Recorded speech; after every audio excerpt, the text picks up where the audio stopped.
Oui, mon nom est Thierry Mauvernet. J'ai d'abord fait des études de marketing, un DESS en marketing, puis des études de finance et administration avec un MBA. Et lorsque j'ai terminé ces études à 23 ans, j'ai dit à mon père que je n'allais pas travailler avec lui, alors qu'il souhaitait que je le rejoigne. Pour la bonne et unique raison, non pas que je n'aimais pas mes parents, j'avais une chance extraordinaire, c'est d'avoir des parents que j'ai adorés et qui m'ont vraiment toujours beaucoup soutenu. Mais simplement, comme il avait une très forte personnalité, je me suis dit que probablement, ça allait être très difficile de travailler avec lui. Donc à ce moment-là, je suis parti à Paris et j'ai créé une société dans les cosmétiques parce que c'est un domaine qui est avant tout marketing. Et donc ça correspondait vraiment à ma formation. J'ai dirigé cette entreprise pendant 23 ans, même 25 ans, excusez-moi. Je l'ai vendue après 23 ans, mais j'ai continué à la diriger pendant 2 ans. Et là, mon père m'a demandé si je voulais bien le rejoindre. Donc j'avais 48 ans, lui 78 ans. Bien sûr, j'ai rejoint le groupe pharmaceutique qu'il avait créé. Et je me suis toujours félicité de cette décision. Car ça a été vraiment un vrai plaisir de travailler avec mon père, contrairement à ce que j'aurais pu penser. Ça a été relativement facile.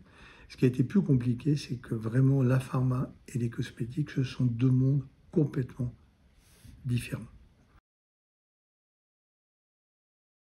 L'innovation, je dirais, l'entrepreneuriat et la prise de risque, oser. Je crois que c'est vraiment quelque chose de très important. D'ailleurs, ma première société s'appelait Innovation Scientifique Dermatologique. Et j'aime citer la phrase de Kipling, il faut prendre un maximum de risques avec un maximum de précautions. On a beaucoup d'ambition, donc essayons de nous dérisquer d'autre part. Et ce moyen de se dérisquer, ça a été d'investir dans d'autres entreprises, de créer un fonds immobilier, de gérer un portefeuille d'actions, etc., qui nous ont permis, et ça je suis assez content des résultats, qui nous ont permis d'avoir des produits qui vraiment sortent du lot, parce qu'on a pu prendre plus de risques. Il faut savoir ce qu'on ne sait pas. Et ça peut se traduire par une chose, c'est écouter et après oser faire quelque chose.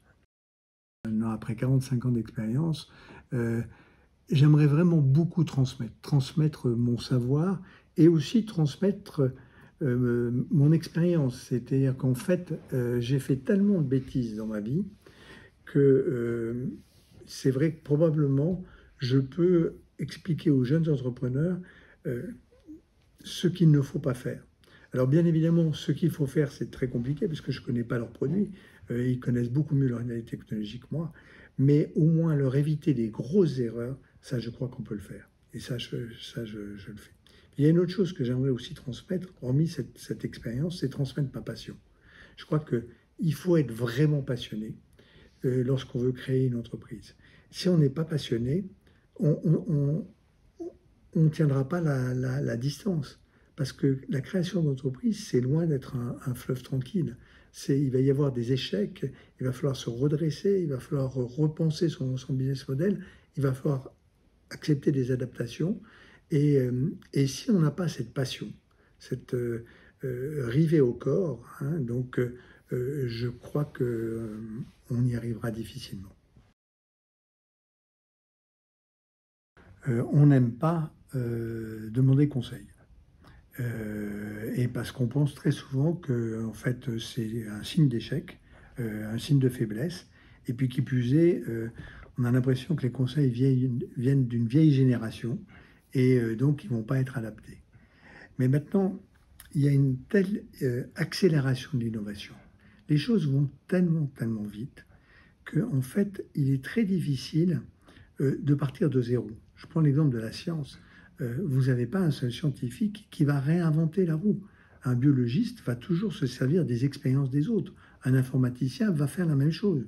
Donc pourquoi une entreprise, quelque chose de très compliqué, très complexe, qui va mettre en marche beaucoup d'interactions, ce ne serait pas la même chose?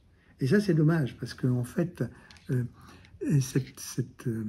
cette expérience va pouvoir éviter beaucoup d'erreurs. Encore une fois, la création d'entreprise est un métier d'échec.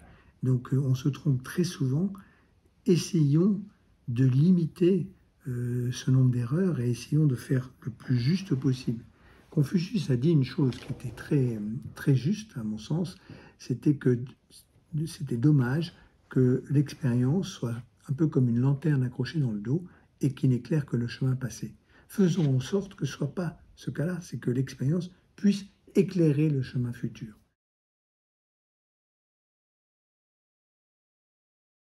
Toutes ces entreprises que je cite, elles ont souvent des ressorts très différents, mais il y a des points communs. Et toutes, je crois, sont parties d'une une ambition forte. L'ambition, ce n'est pas un grand mot, c'est vraiment vouloir réaliser quelque chose. Elles ont une vision pour transformer la vie des gens, transformer un produit, quelque chose. Et cette vision, bien évidemment, elle ne peut se réaliser que s'il y a des actions. Donc ça, c'est vraiment trois caractéristiques qui sont très fortes. Maintenant, il faut aussi avoir conscience de ses faiblesses et ne pas avoir peur de faire appel à des coachs. Beaucoup de grosses entreprises ont fait appel à des coachs, ça on ne le sait pas, mais c'est vrai qu'elles ne sont pas parties toutes seules. Elles ont encore une fois essayé de faire appel à l'expérience d'autres. Le conseil qui est classiquement donné, suis ton instinct. Ça, je trouve que c'est un très mauvais conseil, parce que l'instinct ne suffit pas. Ce qui est important, c'est vraiment le marché, le consommateur, qu'est-ce qu'on va apporter comme plus-value, qu'est-ce qu'on va vraiment faire. Donc, c'est pas instinctif tout ça. Donc ça, je pense que c'est important. Après, un autre conseil que je n'aurais pas, c'est fais ce qu'il te plaît. Alors ça, c'est faire ce qui nous plaît, c'est facile. Mais c'est pas comme ça que les choses marchent. En fait, il faut encore une fois, et je me permets de le redire, mais se tourner vers le consommateur, vers son marché. Et c'est pas forcément ce qui nous plaît, mais c'est comme ça que ça marche. Troisième conseil, prendre son temps. Alors ça, il y a beaucoup de gens qui disent, mais prends ton temps, etc. Non, il y a des momentum. Il y a des moments où il faut faire des choses, et puis il y a des moments où c'est trop tard. Et donc, il faut le saisir, ce moment-là. Et ça, c'est pas facile, hein, parce qu'en fait, on n'est pas seul sur Terre, hein, et on est beaucoup à penser la même chose. Et là, il faut quelque part créer ou saisir sa chance. Et puis en fait, le dernier conseil que je ne donnerai pas et que j'aime pas entendre, c'est les gens qui disent lance-toi et puis tu verras bien. Non, on doit préparer, on doit se préparer. Alors ça peut marcher de se lancer, mais c'est rare. Encore une fois, c'est comme si quelqu'un voulait démarrer une course sans entraînement. Il a peu de chances de gagner. Donc il doit s'entraîner, se préparer, mais c'est pas lance-toi et tu verras bien.